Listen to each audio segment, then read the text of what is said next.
یو کال نجات وشو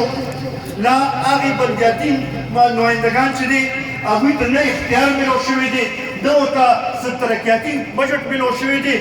دا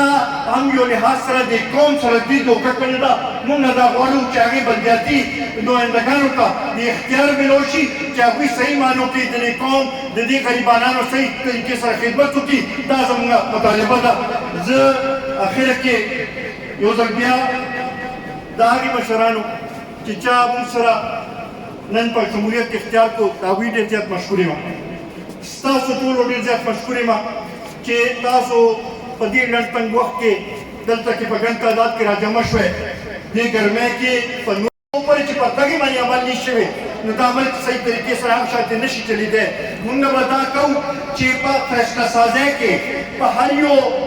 فیصلو کې چې دی پکار چې ټولې صوبې چې دي هغه په اتفاق سره هغه فیصلې واخلي هله به د عمل ترقي کوي چې کله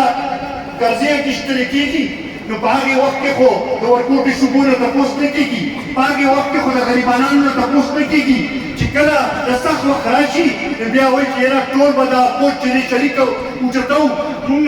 بوج به هله اوچتوو چې موږ سره په فیصله سازۍ کې بیا تاسو دغه وکړئ چې کله د وسایلو د تقسیم خبر راځي چې په هغې کې بیا ټولو تپوس کوئ چې کله چې دی چې قرضې اخلی په هغې کې بیا پکار چې دی غریبانانو نه تپوس وشي د قوم نه تپوس وشي نو د هغې مطابق چې دی دا سیستم جوړه شي هله به دا عمل صحیح ترقي کوي دا اویا کالونه چې کوم طریقې سره دا ملک چلو که همدغه شانتې چلوي نو بیا به دا ډېره ګرانه شي موږ نه دا غواړو چې دې پښتنو ته خپل حق دې میلاو شي د پښتنو په وسایلو باندې چې کوم زموږ حق جوړېږي هغه وسایل دې موږ ته میلاو شي زموږ چې کوم مفاد سره کومې پیسې جوړېږي هغه پیسې دې موږ ته میلاو شي او بیا دې په صحیح معنو کې صحیح طریقې سره چې دی هغه دې قوم باندې لګېدل په وړو بحران راځي نو دا د چا غلطي ده دا د حکمرانانو غلطي ده او بیا خصوصا چې ډېرې مودې پس ته دا وړو بحران راغی نو هغه چې کوم اوس اقتدار لري شوي دي هغې خلکو نه موږ تپوس کوو چې تاسو دې قوم له د دې جواب ورکړئ چې دا څنګه دا بحران جوړ شو بیا موږ ورسره دا اوس چې کوم کیرټیکر حکومت راغلی دی صوبایي دوی ته هم دا وایي چې دې طرف ته توجه ورکړئ چې دوی اوړه په سټاک کې موجود دي خو ولې خلکو ته نه رسي ولې غریب ته نه رسي ولې غریب چې دی هغه ورپسې لاینونه کې ولاړ دی ولې غریب چې دی هغه ورځ او شپه دې ته تېروي چې یاره ما ته د خپل بچو له 1 کروړه اوړه میلاو شي دا ولې دا حالات جوړ شوي دې طرف ته توجه ورکول پکار دي او د دې تحقیقات کول پکار دي دا کتل پکار دي چې آیا دا په یو شفاف نظام لاندې تقسیمیږي لګیا دي او که نه یو سیاسي بنیادونه باندې تقسیمیږي او بعضې خلکو چې دی هغوی چې دی په خپل مرضۍ په مطابق کې تقسیموي نن چې دا خلک په لینونه کې ولاړ دي او سهار نه واخله ماښام شي او اوړه ورته نه میلاویږي دا ځکه دي چې دا تقسیم غلط کېږي لګیا دی مونږ دا مطالبه کوو چې د دې تحقیقات کې وشي او دا اوړه چې دی دا دې خلکو ته په شفاف طریقې سره ورکړل شي خصوصا د ثوابۍ په حوالې سره مسعود جبار خان خبره وکړه زما هم دوی ته دا درخواست چې تاسو لاړ شئ دوی سره ډي سي سره کښېنئ دا مسله وګورئ کوم ځای کې زما ضرورت وي زه هم پکې خبره کوم نور چا سره خبره کولو ضرورت وي بلکل موږ به دغه کوو که دا صوبایي حکومت سره خبره کولو ضرورت وي که دا وفاقي حکومت سره خبره کولو ضرورت وي خبره به موږ کوو به او موږ د خپل د دې غریبانانو لپاره اواز به اوچتوو به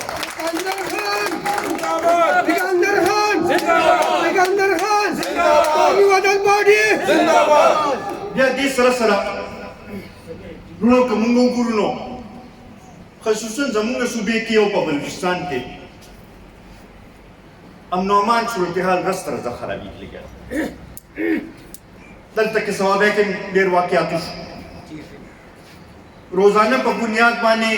زموږ صوبې کې په مختلفو ضلعو کې واقعات کېږي لګیا او دا نن دا ډېرې مودې نه دا سلسله شوی تا یقین ساتلو پکار دی چې عدالت ته پیش شوي عدالت مخامخ چې دی غټ پاټول لیډرانو چې دی هغوی راغلي دي او هغوی ځان پیش کړی دی خو موږ دا ونه لیدل چې تاسو دغې طرف ته توجه ورکړې ده. عزتمنو، دلته کې مانه مخکې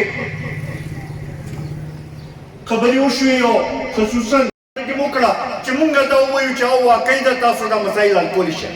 نن خو چې پاکستان کوم مسایلو ته مخامخ دی د هغې کې ستاسو هم کردار شامل دی، په هغې کې ستاسو پالیسۍ هم شاملې دي، هغې کې ستاسو نااهلي هم شامل ده. بیا خصوصا په خیبر پښتونخوا کې 9 کاله نه ستاسو حکومت و، نن 9 کاله پس ته چې دی موږ دې حل ته ورسېدو چې زموږ صوبه چې ده هغه چې د میاشت اخر راشي نو د خپل تنخواګانې نشي پوره کولی، چې هغه وخت راشي نو د وړو کرایسس پکې راغلی دی، وړه خلکو ته نه میلاویږي. نن د دې حالاتو که جواب راکوي به نو تاسو هم د هغې جواب راکوئ، تاسو به ښایئ چې تاسو دې قوم نه څه کړي دي. عزتمندو، که موږ وګورو په دې 9 کاله کې زمونږ د صوبې په قرضو کې اضافه شوې ده، خو د غریب په مسایلو کې کمی نه دی راغلی. 4.5 کاله په ټول پاکستان کې چې حکومت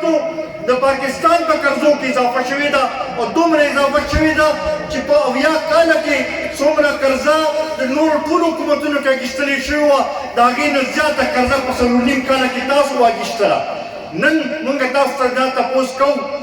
چې هغه پیسې کوم ځای کې ولګېدې، په دې غریبانانو باندې خو نه لګېدې. نه موږ ته څه داسې منصوبه ښکاري چې موږ دا ویلي شو چې واقعي ده چې یاره دې منصوبې باندې دې دا پیسې لګولې دي او د هغې په نتیجه کې څه دې ملک ته فایده رسېدلې ده. نن خو که موږ وګورو نو قرضو کې ستاسو د وجې نه اضافه شوې ده، د ملک معیشت چې دی ستاسو له لاسه خراب شوی دی،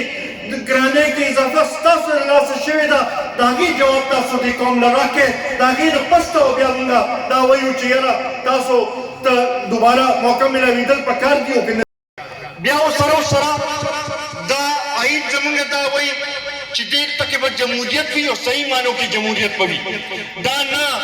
چې څو خلک به غواړي نو یو پارټي به راولي په اقتدار کې او چې کله یې نه وي خوښ نو هغه به لرې کړي، دا شی نور به نه چلي. دلته کې به صحیح معنو کې د خلکو په مرضۍ باندې د خلکو منشا سره د دې غریبانانو په منشا سره د دوی په ووټ باندې چې څوک منتخب شي هغې خلکو ته اقتدار ورکول پکار دي او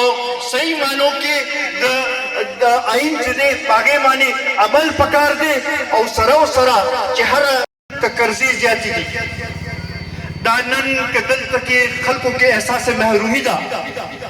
دا ځکه ده چې صحیح طریقې سره نه دی چلولی شي. مونږ دا ګڼو